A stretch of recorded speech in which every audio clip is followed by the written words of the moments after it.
భారత్ ప్రజా రైతు సంక్షేమ సంఘం నుండి అధ్యక్షుడైన నేను కసిరెడ్డి శ్రీనివాసరెడ్డి, మా కమిటీ సభ్యులు, రైతులు, ప్రజలు ఈ వీడియో తీయడం ముఖ్య ఉద్దేశం సమాజంలో చాలా ఘోరాలు జరుగుతున్నాయి. ప్రతిరోజు మనం టీవీ ముందర కూర్చున్నామంటే భర్త భార్యను చంపాడు, భార్య ప్రియునితో కలిసి భర్తను చంపింది, చాలా ఎక్కువ. ప్రతిరోజు కూడా ఇవే కనపడుతున్నాయి. ఏమిటి కర్మ? ఎందుకు ఈ దౌర్భాగ్యం? అంటే మాకు ఒక చిన్న ఆలోచన, ఎవరికి ఇష్టం లేకుండా కూడా విడాకులు తీసుకుంటే ఒకరినొకరు చంపుకోవడం ఉండదు, సమస్య లేకుండా పోతుంది అనేది చిన్న ఆలోచన. మరి విదేశాల్లో మనం వింటున్నాం, ఎవరికి ఇష్టం లేకపోయినా కూడా విడాకులు తీసుకుంటున్నారు అని. మరి అదే తరహాలోనే భారతదేశంలో కూడా ఎన్నో మార్పులు వచ్చాయి. జంపలకడి పంపకాలం నడుస్తూ ఉంది. మరి అదే తరహాలోనే ఆలోచన చేసి ఇష్టం ఉంటే కాపురం చేయొచ్చు, లేదంటే విడాకులు తీసుకోండి. ఒకరి ప్రాణాలను ఒకరు తీసుకోవడం, నిష్కారణంగా చంపడం, ఇది 100% తప్పు. ఈ ప్రేమ దోమ అనేటివి ఎక్కువైపోయి, విచ్చలవిడితనం ఎక్కువైపోయి చాలా అక్రమాలు జరుగుతున్నాయి. అంటే ప్రాణం అంటే లెక్కలేదు, కానీ మానం అంటే లెక్కలేదు, ప్రాణం అంటే లెక్కలేదు. మరి ఎందుకు ఈ దౌర్భాగ్యం? కాబట్టి ఇకనైనా కూడా ఆడ కానీ మగ కానీ ఆలోచన చేయండి. అక్రమ సంబంధాలు పెట్టుకోవడం వల్ల ఇవి ఎక్కువ జరుగుతున్నాయి. ఈ ప్రేమ వివాహాల వలన ఎక్కువ జరుగుతున్నాయి. మీ పూర్వం ఆలోచన చేయండి, ఇట్లా జరిగేటివా? కనీసం ఒక 60 సంవత్సరాల కిందట ఎనిక్కిపోండి. ఎంత దారుణం అంటే ప్రతిరోజు దారుణాలే చూస్తున్నాం. మేము టీవీ ముందర కూర్చున్నామంటే అన్నీ ఇవే కనపడుతున్నాయి. అనుమానంతో చంపడం, అక్రమ సంబంధాలు పెట్టుకొని భర్తను చంపడం, అక్రమ సంబంధాలు పెట్టుకొని భార్యను చంపడం, ఇది చాలా అన్యాయమైన పరిస్థితి జరుగుతుంది దేశంలో. ఎందుకు మనకి దౌర్భాగ్యం?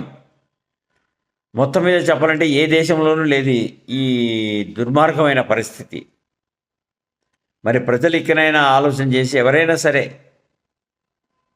కుల మతాలకు అతీతంగా, ముఖ్యంగా చెప్పాలంటే నాకు తెలిసిన మటుకు హిందువులు చాలా నాశనం అయిపోతున్నారు దీంట్లో.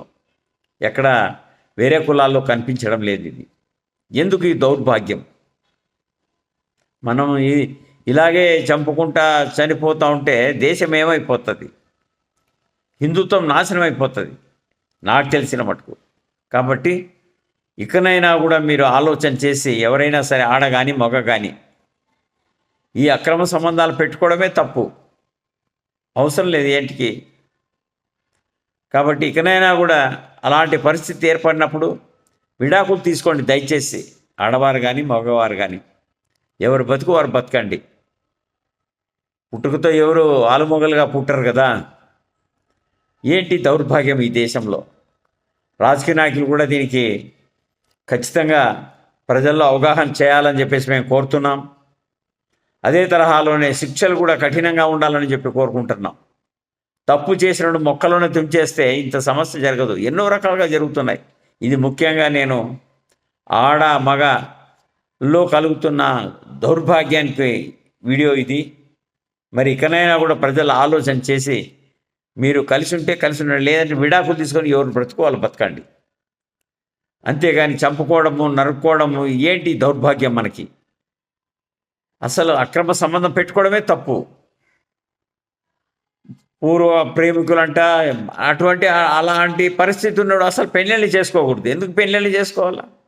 వెళ్ళిపోయి మీరు ఇష్టం ఏమన్నా చేసుకోండి.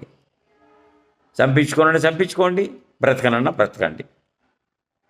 కాబట్టి ఇకనైనా కూడా ప్రతి ఒక్కరూ భారతదేశంలో ఆలోచన చేసి ఈ దౌర్భాగ్యమైన పరిస్థితిని రానీకోకుండా, అది వాస్తవంగా చెప్పాలంటే జంపలకడి పంపకాలం నడుస్తోంది.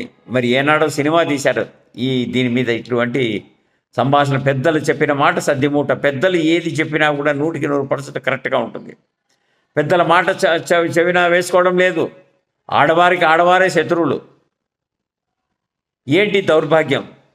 చాలా అన్యాయంగా జరుగుతుంది. నాకు తెలిసిన మటుకు 100% సరిగా తల్లిదండ్రులకు అన్నం పెట్టేవాళ్ళు లేరు. ఆడవాళ్ళకి ఆడవాళ్ళే శత్రువులు అవుతున్నారు. వాళ్ళ వేషాలు చూస్తుంటే ఒక్కోసారి ఏంద్రే మనం ఈ దేశంలో ఉన్నామా లేకుంటే ఎక్కడ ఉన్నామని అనిపిస్తుంది. అంత ఘోరంగా ఉంటాయి. దీనివల్ల ఏమైపోతుంది? అత్తమామలకి తల్లిదండ్రులకి అన్నం పెట్టకపోవడం వల్ల ఏమైతే వృద్ధాశ్రమాలు వెలుస్తున్నాయి. కాబట్టి ఇకనైనా కూడా ఆలోచన చేసి మన ధర్మాన్ని మనం నెరవేర్చే భగవంతుడు మనకు కాపాడుతాడు. మరి ఆడమగా ఇప్పటికైనా కూడా ఆలోచన చేసి అక్రమ సంబంధాలు పెట్టుకోకుండా సంసార జీవితాన్ని గడపాలని చెప్పి మేము భారత్ ప్రజా రైతు సంక్షేమ సంఘం నుంచి కోరుతున్నాం. ఏది ఎంట తీసుకుపోయేది ఏంది లేదు, నీ ఎంట వచ్చేది నువ్వు చేసిన మంచి పని ఒకటే. ఆలోచన చేయండి. రామాయణం గురించి ఆలోచన చేయండి, మహాభారతం గురించి ఆలోచన చేయండి, సత్య హరిశ్చంద్రుని గురించి ఆలోచన చేయండి. ఇవి ఆలోచన చేస్తే మీకు తప్పు చేయడానికి ఎలాంటి మార్గము రాదు. అవి ఆలోచన చేయకుండా విచ్చలవిడితనాన్ని మనం ప్రోత్సహిస్తూ దానివల్ల నష్టం జరుగుతుంది, కానీ లాభం అయితే ఏముండదు. కాబట్టి ఇకనైనా కూడా ప్రజలు ఆలోచన చేసి మంచి మార్గంలో నడవాలని చెప్పేసి పెద్దల మాట వింటే మీకు ఖచ్చితంగా మంచి జరుగుతుంది. కాబట్టి ఇకనైనా కూడా మీరు తెలుసుకొని మారండి. మీ జీవితాన్ని సుఖ సంతోషాలతో జీవించండి. ఇష్టం ఉంటే కాపురం చేయండి, లేదంటే విడాకులు తీసుకొని ఎవరి జీవితం వాళ్ళు గడపండి. ఇది చంపడం అనేది చాలా అన్యాయమైన పని. ఇది 100% అన్యాయం. మళ్ళీ ప్రభుత్వాలు కూడా ఇటువంటి వాళ్ళు కఠినంగా శిక్షించండి. తప్పు చేసిన వాడు ఎవడైనా సరే, ఏ కులమైనా సరే ఉరిశిక్ష వేయండి. అప్పుడు ఈ దేశంలో ఇటువంటివి జరిగేటివి తగ్గుతాయి. కాబట్టి ప్రభుత్వాలు కూడా ఆలోచన చేసి తప్పు చేసిన వాడికి ఎవడైనా సరే మానభంగం చేసినా కూడా, మర్డర్లు చేసినా కూడా ఖచ్చితంగా వాళ్ళకి శిక్షించి మరణశిక్షలు విధిస్తే తప్పకుండా మన దేశంలో కూడా ఇటువంటివి వ్యవహారాలన్నీ తగ్గుతాయి. ఇకనైనా కూడా ప్రభుత్వాలు ఆలోచన చేసి కఠినమైన శిక్షలు వేయాలని చెప్పేసి కోరుకుంటున్నాను. ఇట్లు భారత్ ప్రజా రైతు సంక్షేమ సంఘం, మా రైతులు, మా కమిటీ సభ్యులు, ప్రజలు, ఇట్లు మీ కసిరెడ్డి శ్రీనివాసరెడ్డి.